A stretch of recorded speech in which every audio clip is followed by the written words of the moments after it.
Ignition sequence starts.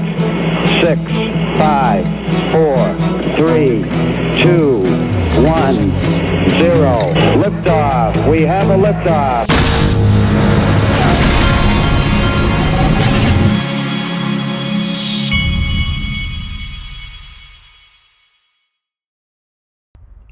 Hey everybody, this is the Digital Asset Investor, and before we get started, and boy do we have a lot of stuff today, but before we get started, I want to remind everybody Clinton Donnelly is the Crypto Tax Fixer. Give him a follow on Twitter, and also he's got cryptotaxaudit.com, which will be in the top of this description on this video. Protect yourself from the IRS with a crypto tax audit membership, audit defense membership, or early warning membership. He's got both of these, so even if you've done your taxes, these are great to have. Okay, moving along, I did a little reminder for CNBC. They do not like this video. This video has been banned from YouTube, by the way. I tried to play this on YouTube the other day, and it had a copyright attached to it, but you can play any CNBC video on YouTube that you want, and you won't get a copyright hit because they want you to watch their content, but they don't want you to watch this. In fact, you go look for it. How to buy XRP, how to buy Ripple, CNBC on YouTube. You can't find it because they don't want you to see it, but they tried to help everybody buy this in 2018, and now they don't want you to know that they did that. And but the reason I'm calling them out on this is because they taught you how to buy it on CNBC, and then they hired Jay Clayton after he dropped the lawsuit on Ripple, which made it where you couldn't sell it in US platforms anymore. So and now they don't even ask him a question about it, and they need to answer for that. They need to do something about it.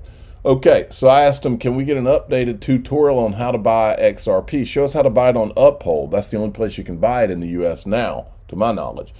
Okay, this broke while I was at my son's baseball game yesterday from Jason Foster. He's the guy from Empower, making sure I follow him. The SEC Inspector General is stepping down US securities regulators watchdog to retire in early May. Well, my question about this guy is, what in the hell were you doing? Were you sitting at your desk playing video games? For crying out loud, what in the hell was this guy doing? He wasn't doing anything, as far as I can tell. The biggest controversy in the history of the SEC, besides them letting Madoff continue his business for years when people were telling them what was going on, which in my opinion means they knew what was going on. Just my opinion. So now they've got this controversy sitting on his desk, and he does jack squat.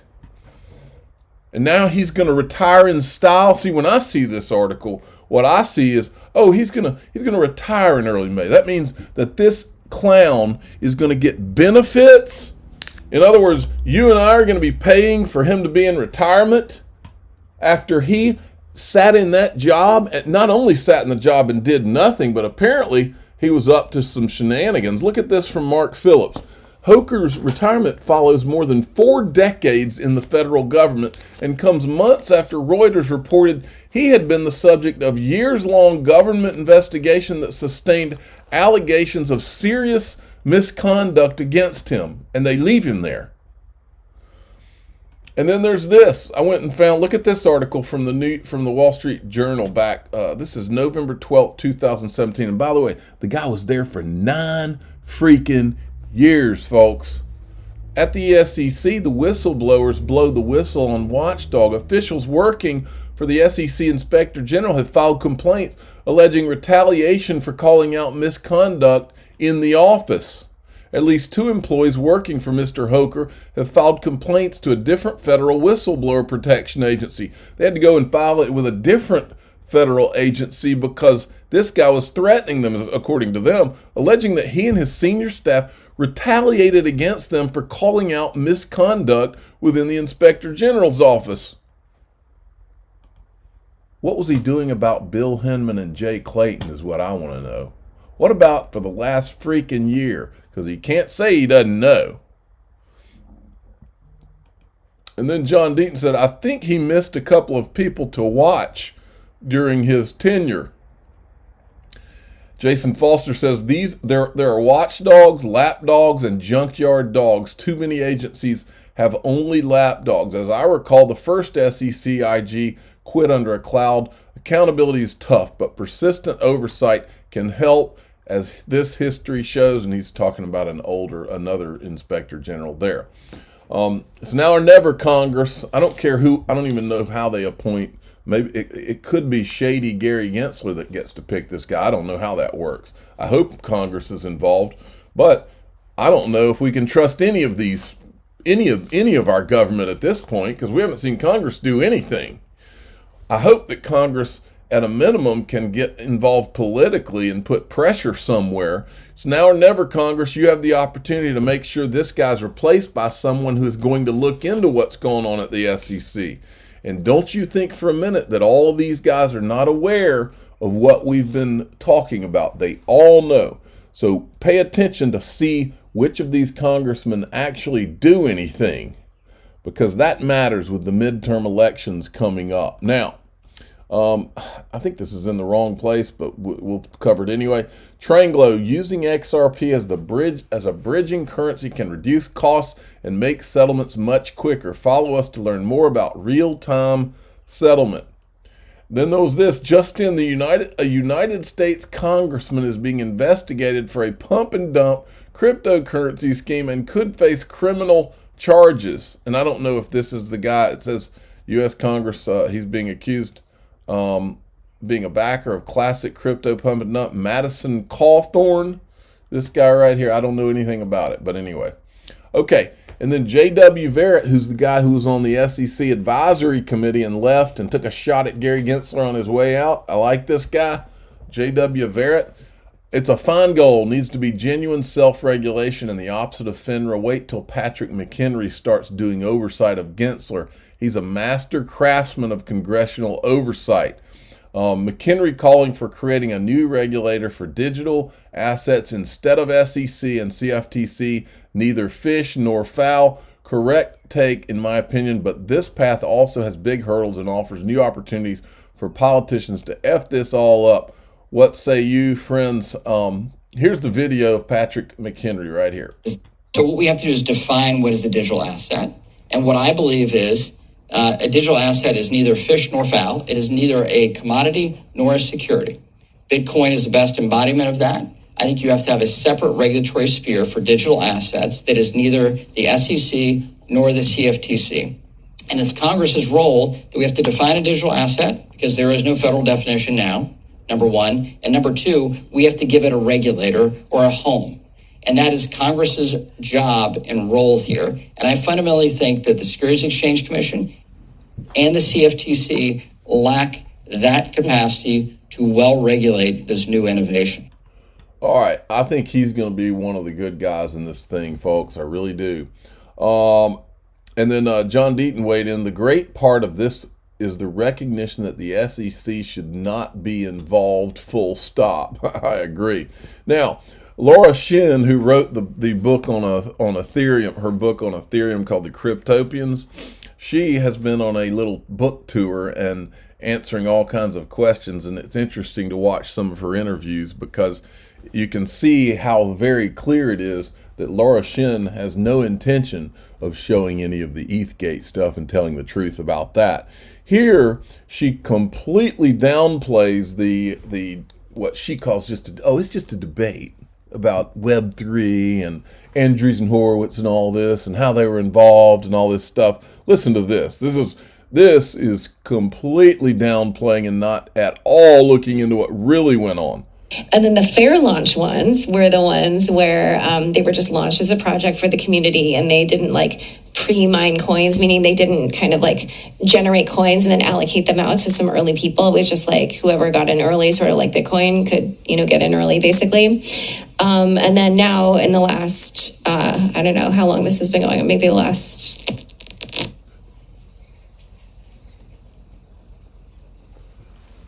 I don't know why they cut the audio right there. CEO of Twitter is very critical. I'm sure it was just a glitch.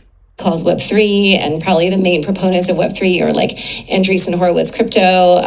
Probably Chris Dixon is maybe known as the person who kind of he's with Andreessen Horowitz Crypto, and he is always talking about Web3. And so, yeah, they like get into these Twitter fights and they criticize each other. But it's the same thing. It's like essentially the VC. No, Laura, let me tell you about Chris Dixon, because we have the timeline and the facts and they are not in dispute. This is what Chris Dixon did. On January 24th, Jay Clayton speaks at Stanford University's Rock Center. Katie Hawn, the pretty face, just happens to be sitting in the front row. At the time, she's with Coinbase on the board, which I think Chris Dixon's at the Coinbase board too. Okay, happens to be sitting in the front row, raises her hand, asks Jay Clayton a question. Well, somebody, I'm assuming at that conference, talks Jay Clayton into going to Andreessen Horowitz the next day. My guess, I can't prove it, but my guess is that Katie Hawn's the one that initiated that. Okay, Clayton, the very next day, meets at Andreessen Horowitz. At this meeting, Clayton appoints Chris Dixon to get some industry players together, requests a memo detailing a framework. Chris Dixon gets the industry players together, I think he tells Lowell Ness, who is Andreessen Horowitz's attorney for crypto, and he's with Perkins Coie.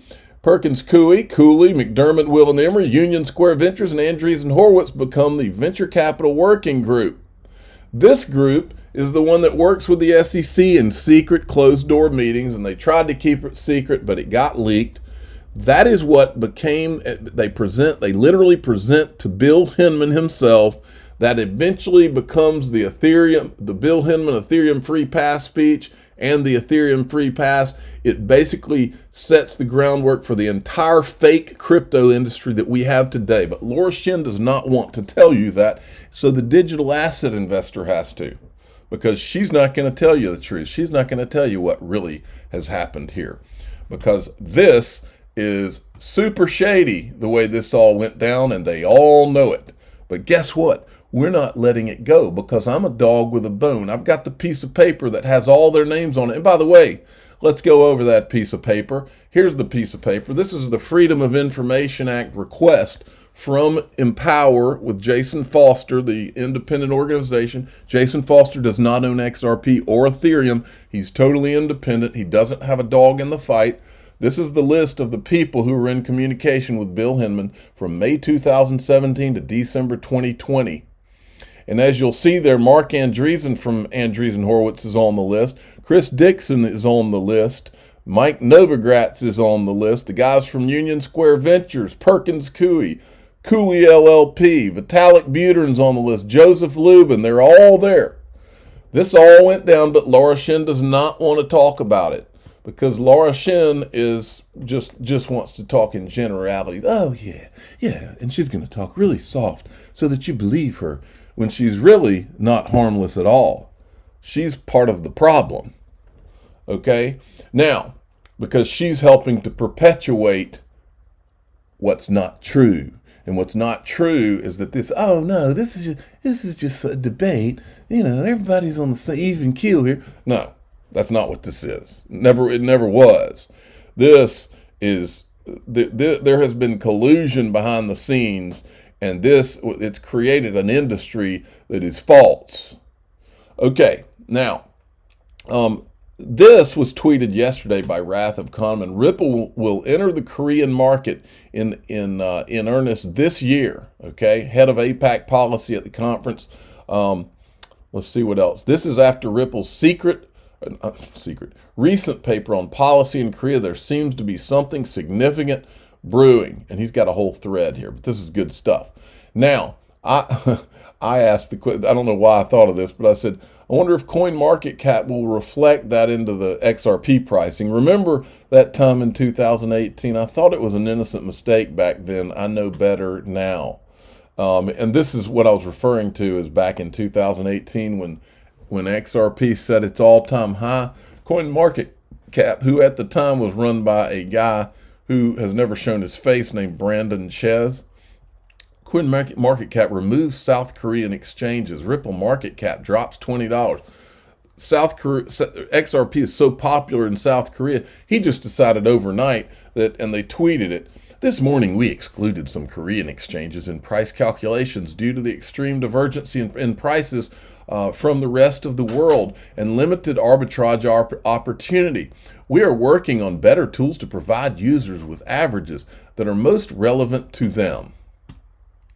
And then I said, I wonder who was short XRP besides Novogratz when this happened in 2018. Now, let me make one other little comment.